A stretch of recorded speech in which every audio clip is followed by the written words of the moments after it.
I'm a sign language interpreter and an advocate of maternal mental health for deaf mothers. I am a founder of Talking Hands Listening Eyes on Post Partum Depression. This is an organization that focuses on maternal mental health of deaf mothers, where we encourage them, we create awareness with them, and even we work with them the motherhood journey. What inspired me to start the initiative is because I gave birth in 2019, where I went through postpartum depression, and because most of my friends are deaf people, I realized there's so much that they don't know about postpartum depression, and also myself, as I was going through and checking whether there are other organizations in Kenya that support people with disabilities on postpartum depression and maternal mental health, I realized there are not many, so I thought it was good for us to start an initiative that would encourage these mothers, that would help the deaf mothers also be like included like any other mother in the motherhood journey and in the maternal mental health wellness. The beneficiaries of my initiative is the deaf mothers, purely because I'm a sign language interpreter and I found myself working more with deaf mothers. I realized because of their communication barriers and limitation of information, I realized this was the best place to focus my initiative and to work with them and to help them understand the motherhood journey, because there's so much information out there, but it's very little that is broken in a language in a way that these mothers can understand it. My success story would be where I have worked with a deaf mother to the labor ward, all the way through the labor journey, from clinics to the labor journey and even to giving birth. To me, it was such an experience.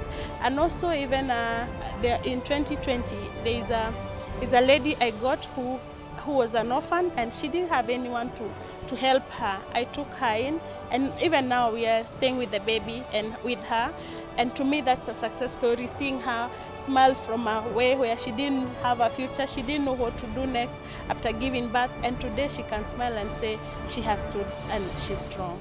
When I go with a deaf person to the hospital, number one, the communication between me and the medical practitioner, sometimes they think that if they voice, the deaf person will hear, or sometimes you find them, the way they are voicing, it's like they are not sure whether this person will understand what I'm telling them. So that to me is a big challenge, because as I try to tell them, just communicate the way you communicate, and then my work is just to be a mic, I'll interpret, I'll sign.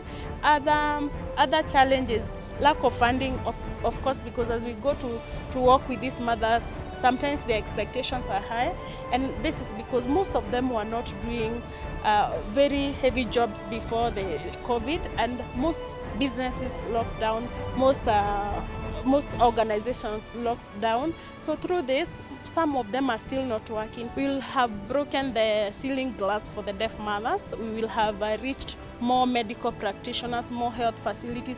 The Ministry of Health will have talked to all the people in charge of the health, the whole health fraternity, where they can understand the deaf women. For me, this space will be a voice for me. I may be a small voice, but the Zuri Awards will be a bigger voice for me as I interact with other greater women who will help me voice this in a better way, because my voice may be one, but when you speak as many, it may go further. We have never had a baby shower, like a baby shower for deaf mothers. We see very many hearing people hold showers. We see all this in social medias, but we've organized one of baby showers where we are trying to tell these women that they are like any other woman. We are discouraging the stereotyping of deaf mothers can't do what hearing mothers can do. They can, and for this reason we are holding a big baby shower, also celebrating their difference, because we need to value their difference.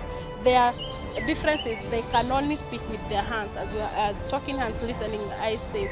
So through this, we need to celebrate them in their own category of their language, and through this we are educating medical practitioners, doctors, nurses, to help understand the deaf women and to help raise their difference in a better way.